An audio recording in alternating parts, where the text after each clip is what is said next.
Zee 24 तास एक पाऊल पुढे। आणि आता बातमी आहे पिंपरी चिंचवड मधून। पिंपरी चिंचवड मधली गुन्हेगारी थांबायचं नाव घेत नाहीये। आज पुन्हा 2 गुन्हेगारी घटनांनी पिंपरी चिंचवडमध्ये खळबळ उडाली आहे। ओटा स्कीम भागात एका नराधमानं स्वतःच्याच मुलीवर बलात्कार केला, तर दुसरीकडे एका सुरक्षा रक्षकानं कामगारावर गोळ्या झाडल्यात। गेल्या 9 दिवसातली ही 9वी हत्या आहे।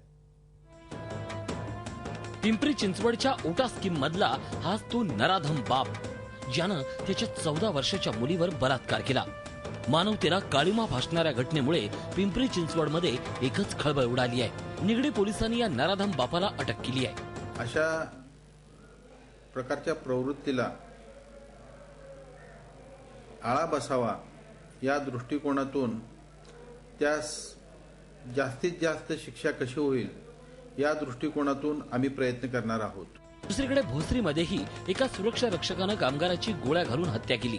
सुरेंद्र चतुर प्रसाद असं या कामगाराचं नाव आहे।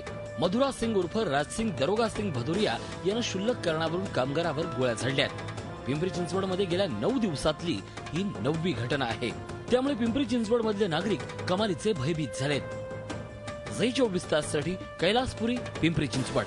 झी 24 तास एक पाऊल पुढे।